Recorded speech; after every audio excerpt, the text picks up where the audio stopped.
Today we're gonna do intelligent tier list of Walking Dead characters. I already did Evil One, link is in description if you want to check out. Let's start with Andy. Now don't get me wrong, I love me some Andy St. John. His goofy charm and blind loyalty to his big bro Danny are pretty endearing in their own special way.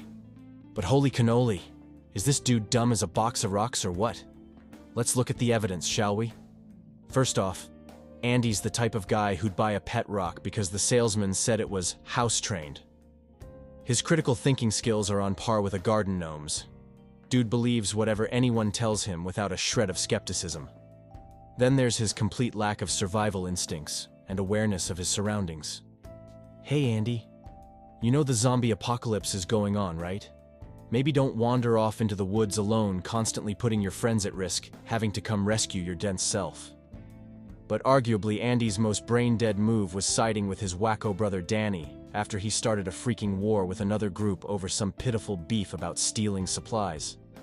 Like, bro, read the room. Your bro's gone cuckoo for Cocoa Puffs. Wake up and smell the rotting zombie corpses. At the end of the day, though, you can't really stay mad at good ol' Andy. His dumb juice-chugging ways are just so incessantly, well, dumb, that it becomes almost endearing in a ridiculously stupid kind of way. He's a lovable goofball to be sure. But let's be real. When it comes to intelligence, Andy belongs way down in the dank depths of the dumb tier. Hopefully he doesn't get anyone else killed with his thick-headedness. But hey, at least he's got that trademark goofy grin going for him. What a guy. Next, old Ben Paul is kind of a mixed bag in the smarts department, you dig? On one hand, the dude's clearly book smart and can think pretty logically when the chips are down. He was a straight A student before the zombie season premiered, so the kid's obviously rocking some working brain cells. But man, oh man, does Ben crumble under pressure. His decision-making just totally falls apart anytime stuff hits the fan.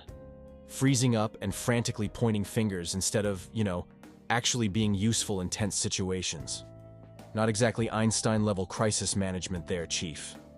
Then you've got his total inability to own up to his major screw-ups for the longest time. Dude just cannot take responsibility, and it ends up costing the group big time on multiple occasions. Like, damn Ben, nut up or shut up already. At the end of the day, though, I'd say Ben lands pretty solidly in that average intelligence tier. The kid's got intellectual potential for sure, but some really lacking street smarts and mental fortitude drag him down to middle-of-the-road status. Could be worse, could be better.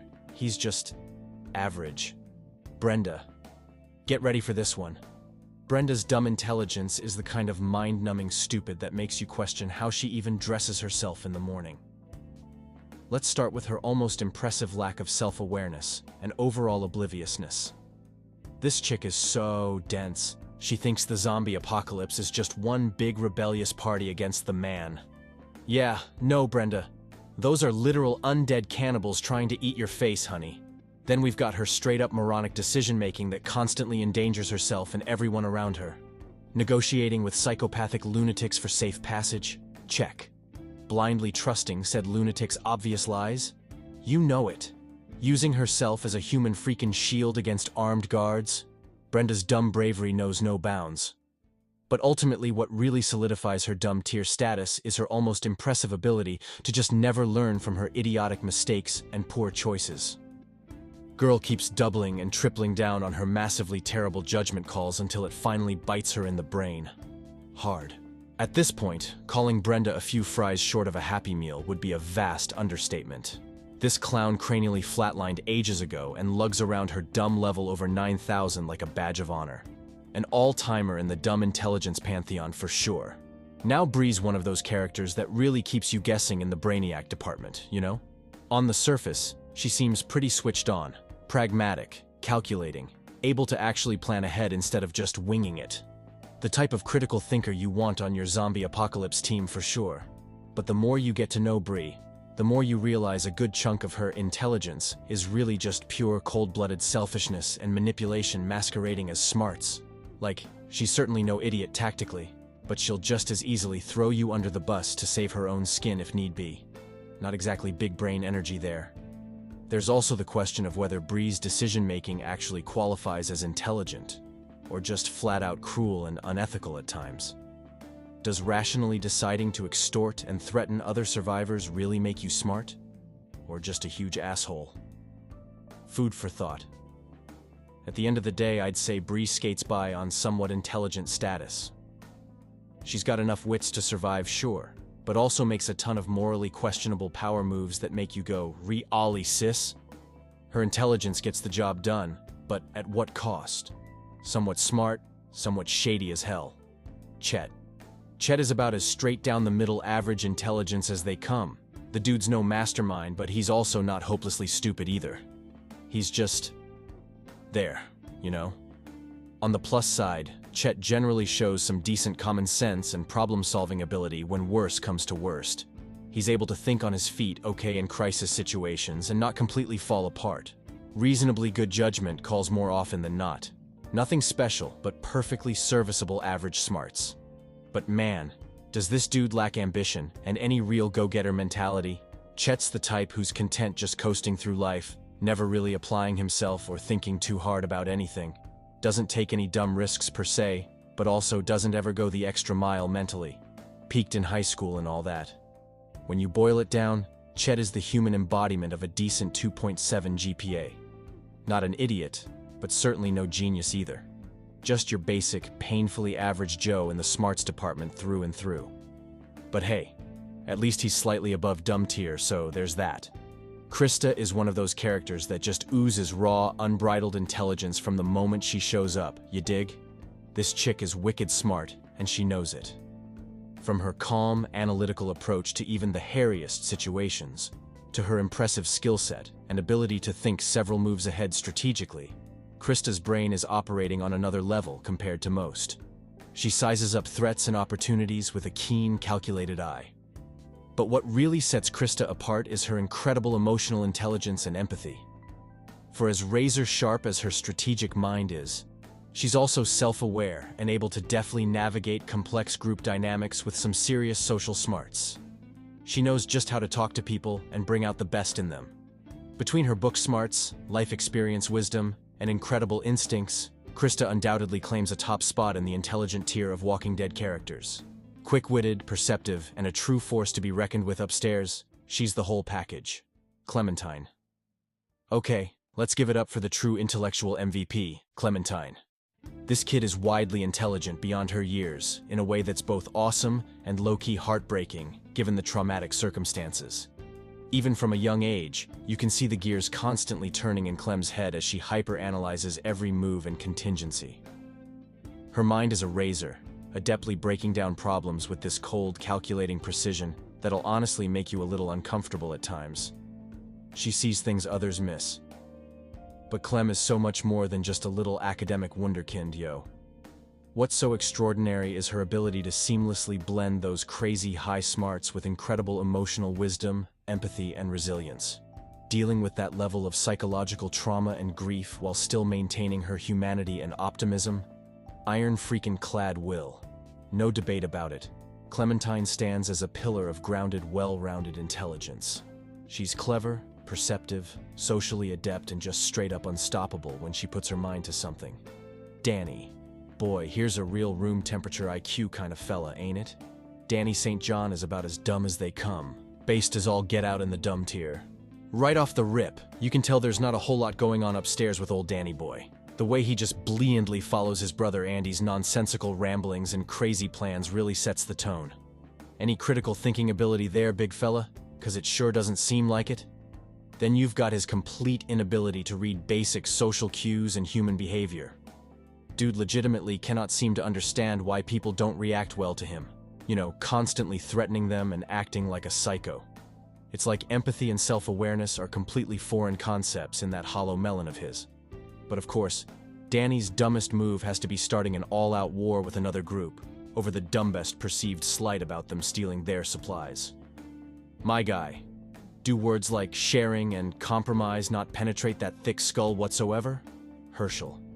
You just know a dude's packing some serious brain power when he can rock that classic Southern farmer look but still surprise you with his depth of wisdom and emotional intelligence. That's Herschel Green in a nutshell. On a surface level, Herschel is crazy book smart, a veterinarian by trade, so you know he had to grind through them studies. But his intelligence runs way deeper than just academics. This is a profoundly insightful man who seems to have this innate understanding of human nature and bringing out the best in people. The way Herschel can so easily read folks and situations, cutting through the BS with his plain-spoken pragmatism. Chef's kiss. Add that to his impressive real-world survival skills and steady leadership, and you've got one wise, highly intelligent cookie. But where Herschel truly laps the field is his strong ethical compass and moral fortitude. Having that staggering level of integrity while facing apocalyptic horrors and still managing to hold firm to his values. That's some disciplined, next-level intelligence right there.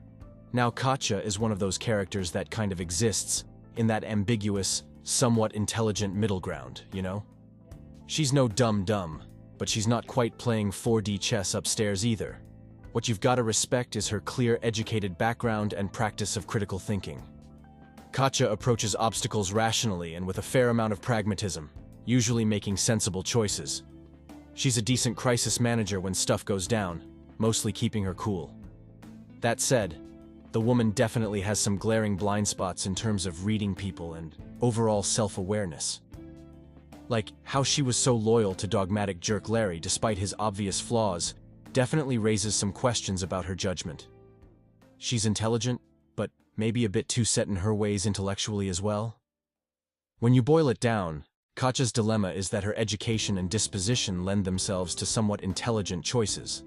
But she can also be frustratingly stubborn and naive at times in ways that undercut her IQ points. A solid second-tier intellect overall, but certainly no world-beater upstairs in the end. Kenny. The guy's definitely got enough smarts about him to get by and hold his own. But man, does he also let his emotions and rash decision-making override his better judgment way too often. On the positive side, Kenny has legit talents and knowledge that can't be denied. His nautical skills prove he's got some practical intelligence and ability to think through complex problems. He's a pretty capable survivor and protector when the chips are down too. The guy's not stupid by any stretch. But holy hamsters, does Kenny's hair-trigger temper and inability to divorce himself from his feelings constantly undermine his intelligence. How many dumb, impulsive mistakes does he make just because he gets angered or impatient and stops using the noggin? Way too many to be considered a true genius intellect. Kenny skates by with somewhat intelligent status. He's got enough wits to survive and even occasionally show flashes of brilliance. But his complete lack of emotional control and mindfulness means his intelligence is forever capped at good, not great. Just a big old temporary insanity clause waiting to happen. Larry.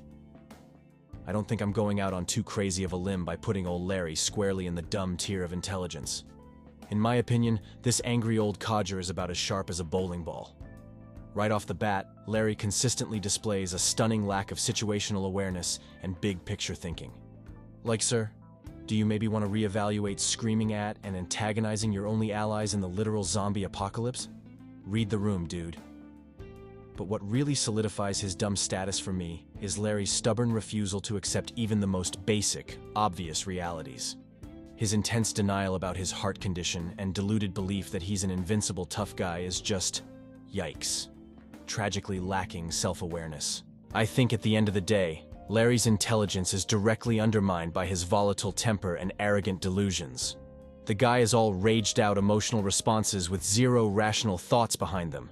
It's full cringe-level dumb behavior through and through. Lee Everett. In my opinion, Lee Everett stands tall as one of the true genius-level intelligent characters in the whole Walking Dead universe. This guy is the total package. Book smarts, strategic thinking, social finesse, you name it. From an academic standpoint alone, Lee is light years beyond most. His ability to analyze complex situations, weigh multiple perspectives, and navigate group dynamics with empathy and care is just unreal for someone in his circumstances. The decision-making mastery is off the charts. But what elevates Lee to legitimate genius status for me is his world-class ability to remain consistently calm, disciplined, and solution-oriented, even amidst pure chaos and horror. His mental fortitude and resilience are frankly superhuman at times. He's the anchor that never wavers. Molly. Molly is yet another character who, in my opinion, belongs in that elite genius intelligence tier alongside Lee Everett. Her level of capable, well-rounded smarts is just incredibly impressive. On a foundational level, you can tell Molly is stupid book smart, constantly analyzing scenarios with this cold precision and strategic mindset that'll honestly leave you shook. Her ability to quickly calculate risks, weigh options, and formulate game plans is borderline Rain Man-esque. But what really sets her apart is the ludicrous depth of practical know-how, resourcefulness, and just overall grittiness she flexes at every turn. Molly's upstairs abilities translate seamlessly to tangible life-saving skills in areas like parkour, stealth, crafting, you name it. She's the full self-reliant genius package. Omid. I'd put Omid pretty firmly in that somewhat intelligent bucket from my perspective. The dude has some definite smarts about him, but also displays some lack of pragmatism and real-world application that kinda caps his IQ potential. On the plus side, Omid absolutely has great comedic timing and ability to brighten tense situations with witty banter. That sort of emotional intelligence to read social atmospheres and bring levity shouldn't be understated. He's got people's smarts for sure. Where Omid loses some points for me is his general aimlessness and lack of adaptability at times. Despite his goofball charm, he doesn't always inspire the most confidence in terms of critical decision-making or ability to handle intense survival scenarios. He's along for the ride mostly. At the end of the day, though, I think Omid squarely lands in an endearing, somewhat intelligent space. He's got the quick wit and awareness to get by, but lacks that true consistent brilliance or grit to push into genius territory. A lovable middle-of-the-pack kind of fella in the best way possible. The Stranger. I'd say The Stranger, also known as Michael Oberson, definitely fits into that intelligent tier when you peel back the layers on this deeply twisted individual. From a purely pragmatic survival standpoint, you can't deny that The Stranger showcases some very calculated, methodical thinking and forward planning that suggests high intelligence. His ability to trap Lee's group, enact these intricate mind games, and always seem 3 moves ahead is pretty unsettling. Where The Stranger really laps the field, though, at least in terms of intellectual ability, is his profoundly manipulative psychological mastery. The way he's able to deeply get inside people's minds, exploit their fears and insecurities, and skillfully push their emotional buttons, that's some next-level sadistic genius at work. Of course, his intelligence is horrifically warped and toxic, used for evil instead of good. But you can't ignore the sheer disturbing brilliance The Stranger wields in orchestrating his reign of terror. Undeniably an intelligent monster, even if his mental faculties are royally far gone. Travis. For my money, Travis is about as solidly average intelligence as they come in the Walking Dead universe. He's far from stupid, but he's also not exactly shattering any genius IQ records either. What you've got to give Travis kudos for is being a pragmatic, mostly clear-headed thinker in the heat of crisis. He's able to assess dangerous situations and threats with a fair amount of situational awareness and rational decision-making ability. No major lapses in judgment or totally boneheaded moves. But Travis also doesn't ever particularly wow you with his intellect either. There's not a ton of outside-the-box critical thinking, resourcefulness, or sparks of ingenuity from the guy. He's a straight shooter without being remarkably brilliant about it. Finally, Vernon. I gotta put my guy Vernon right there alongside Travis in that average intelligence tier from what we see of him. There's not a whole lot that really stands out, good or bad, about his mental prowess. On one hand, Vernon does a reasonably admirable job as the level-headed leader of his community for a while there. He's able to remain pragmatic and make tough, utilitarian choices for the greater good without completely falling apart emotionally. Displays brief flashes of wisdom. However, Vernon also doesn't exactly blow you away with his decision-making or ability to truly rally people behind a long-term vision either, does he? His rule is pretty tenuous, and he clearly struggles with asserting full control and authority when necessary. Not the sharpest strategist. When you boil it all down, Vernon is pretty solidly just an average intelligence guy trying his best. He's no dummy, and he's got flashes of some decent critical thinking skills. And we are done. This was my tier list. Please let me know who do you agree the most with or not. Let's have a discussion. Subscribe to the channel, cause I'm gonna pop more ideas like it, and also comment which game we should do next. See ya.